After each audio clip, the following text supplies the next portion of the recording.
Now, after coming out of the phasor diagrams, and then we did resonance, which is a part of the phasor diagram only, जिसमें हम एक ऐसा case करते हैं जहाँ पे एक्सल एक्सी बराबर हो जाते हैं, और फिर हमने रेजोनेंस पढ़ा, क्या फीचर है, क्वालिटी फैक्टर क्या है, उसकी सिग्निफिकेंस क्या है। अब हम एक बहुत ही अलग टॉपिक पे आ जाते हैं, इसका नाम है power of N AC circuit.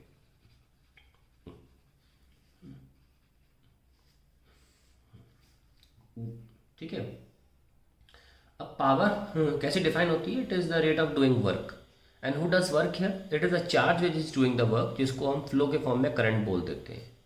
किसी भी साइकिल में, जैसे एसी साइकिल है, उसमें करंट यहाँ से यहाँ आने में मेहनत करता है, ज़ीरो से मैक्सिमम होने में मेहनत करता है। किसके खिलाफ मेहनत करता है?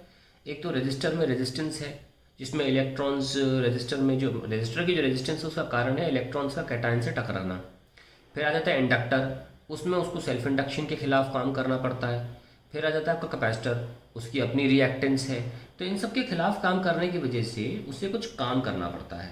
अब हमको पता है कि ऐसे कि ये हम अगर यहाँ पे बना देते हैं कि ये एसी है, तो इसमें बताया कि ज़ीरो से ऑल्टरनेटिंग करंट है ना ये आई, इसमें ज़ीरो से यहाँ आने में थोड़ा मेहनत लगती है। तो वहीं से हम स्टार्ट करेंगे, लेकिन सबसे पहले देख लें कि हमने जितनी फेजर डायग्राम देखे उसमें या तो ईएमएफ यानी कि ऑल्टरनेटिंग वोल्टेज फाई आगे था या फाई पीछे था। ठीक है। और हमने अपने फेजर डायग्राम में आई को हमेशा ओमेगा टी एक्सिस पर बनाया था। ये एक्सिस ऑलरेडी ओमेगा टी पे टर्न्ड है, तो ये आई हमेशा oh not sine omega T था, और ई जो था वो कभी प्लस फाई हो जाता था या कभी माइनस फाई हो जाया करता था। तो इसी फॉर्म में हम लिखेंगे आई बराबर I naught sine omega t, और ई हो जाएगा E naught sine omega t plus minus five. हम प्लस लेके चलेंगे या माइनस लेके चलेंगे, जो भी आपको करना है उससे कोई फ़र्क नहीं पड़ेगा। वी विल टेक सभी से, चलो हम प्लस लेके चलते हैं and we will start deriving it. लेकिन अब देखते हैं, लेट जैसे बढ़ रहा है करंट, और अगर हम वोल्टेज का भी ग्राफ बनाना चाहें तो वोल्टेज भी किसी ना किसी साइन फंक्शन या कॉस फंक्शन को लेके चल रहा होगा। थोड़ा सा हम फाई को अगर हम कुछ भी ले लें, सपोज प्लस ले लिया, तो ये पीछे से स्टार्ट होगा एंड सो ऑन। वोल्टेज जो है टाइम के साथ, अगर हम प्लस फाइव लेंगे थोड़ा ग्राफ पीछे से स्टार्ट होगा, माइनस फाइव लेंगे थोड़ा आगे स्टार्ट होगा इस ओरिजिन से। तो इन दोनों की बात करें तो हमें let d W be the work done by alternating current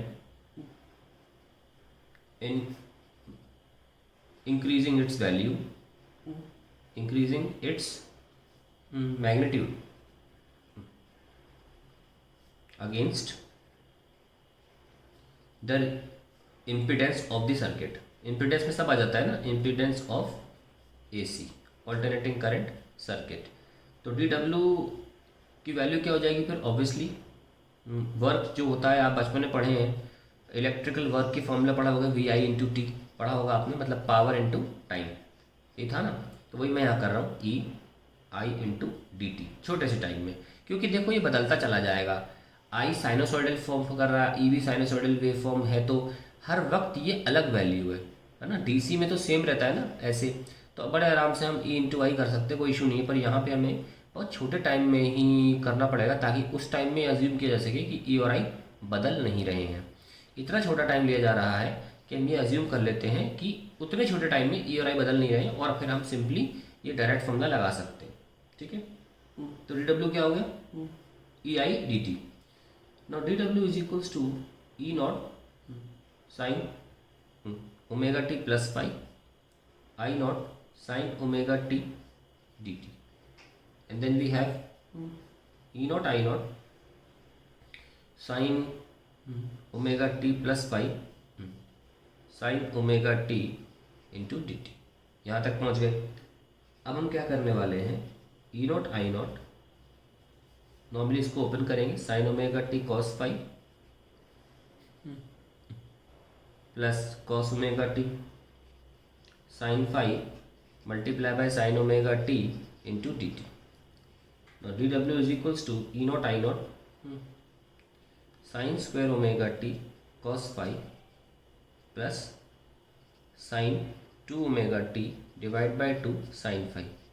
I hope ये समझ गए होंगे आप। मैंने क्या किया है, sign omega T cos omega T को साथ में लिखा, और हम सब जानते हैं कि 2 sign A cos A sign 2a होता है। तो फिर मैंने सिर्फ इसको लिखना चाहें अगर साइन ए कॉस ए को, तो हम लिख सकते हैं साइन 2a डिवाइड बाई 2, वही मैंने लिखा है sine 2 omega t divide by 2 sine 5 dt। यहाँ तक तो हम पहुँच गए। अब अगले पेज पे लिख लेते हैं के लिए E naught I naught cos phi constant को एक तरफ कर लेता हूँ ताकि सिर्फ इंटीग्रेशन किन का हो, इन टर्म्स का जो वेरी कर रहे हैं, और E naught I naught sine phi divided by 2 sine 2 omega t अलग से लिख लिया, और आप इनमें भी डी टी लगा दो और डी टी इनमें भी लगा दो, अलग अलग टर्म कर लिया। अब टोटल वर्क निकालो, E naught I naught cos phi integration of sine square omega t d t plus E naught I naught sine phi divide by 2 integration of sine 2 omega t into d t, 0 से t time period 0 से t time period. Power तो पूरे circuit में निकलेगी पूरे time period में, ठीक है। और अब हम इंटीग्रेट करने चले तो E naught I naught cos phi this can be written as 1 minus cos 2 omega t divided by 2 0 से टी टाइम पीरियड में, plus E naught I naught sine phi divide by 2 into 0। कोई भी sine theta या cos theta function का integration total time period में area 0 हो जाता है, इसलिए आप डायरेक्टली 0 कर सकते हैं इसको। आप सॉल्व भी करेंगे तो 0 ही निकल के आएगा, क्योंकि एरिया का मतलब इंटीग्रेशन का मतलब होता है एरिया अंडर द कर्व। अगर आप एक नॉर्मल साइन थीटा फंक्शन को आप ऐसे कर रहे हो एक टाइम पीरियड में, उसका आंसर क्योंकि एरिया नेट 0 आ रहा है 0 ही आएगा, तो मैं डायरेक्टली 0 लिख सकता हूँ। ये आपको समझाने की भी ज़रूरत नहीं है बोर्ड एग्जाम में, अगर आप इसको डिराइव कर रहे हैं, ये अंडरस्टूड है, ठीक है। यहाँ बचा केवल वर्क डन आ जाएगा E naught I naught cos phi divide by 2। तो यहाँ पर हमने इंटीग्रेट नहीं किया है, सॉरी 0 से टी, तो अब यहाँ इंटीग्रेशन शुरू होगा माइनस का, और ये जाएगा sine 2 omega t divided by 2 0 से टी टाइम पीरियड में। सो वर्क कितना आ गया, E naught I naught cos phi divided by 2, t में रखेंगे टी माइनस 0 और 1 बाई 2 सॉरी माइनस यहाँ पे लगाएंगे साइन 2 इंटू ओमेगा क्या होता है 2 पाई बाई टी इंटू छोटे टी में पहले टी लगाओ, और 0 रखने का मतलब ही नहीं है 0 ही आ जाएगा, टी से टी कैंसिल, साइन 4 पाई भी 0 होता है, तो ये पूरा टर्म क्या हो गया 0।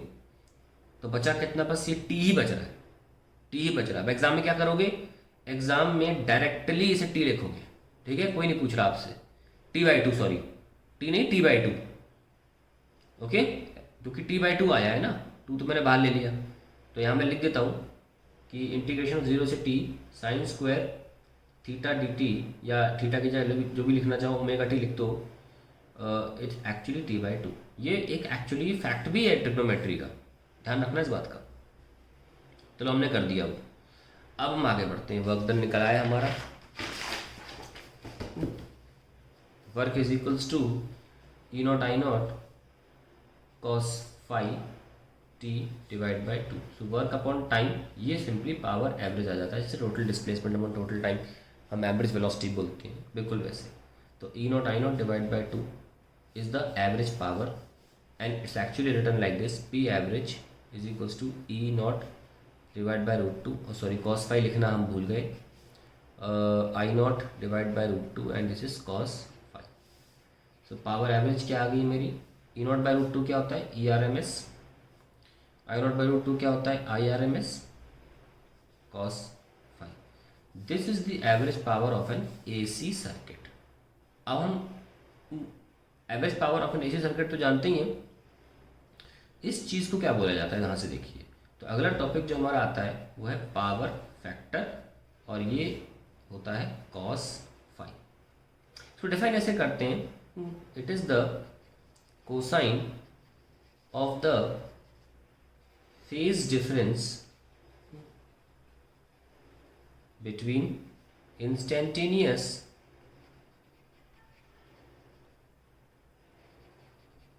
Current end voltage of N AC circuit. ये इसकी स्टैंडर्ड डेफिनेशन है, डेफिनेशन और भी है, लेकिन अभी हम बस इंट्रोड्यूस कर रहे हैं इस वीडियो में। इस वीडियो का उद्देश्य केवल पावर निकालना था। यहीं पे हम ख़त्म करेंगे वीडियो, लेकिन डेरिवेशंस बहुत इंपॉर्टेंट है, ध्यान रखें।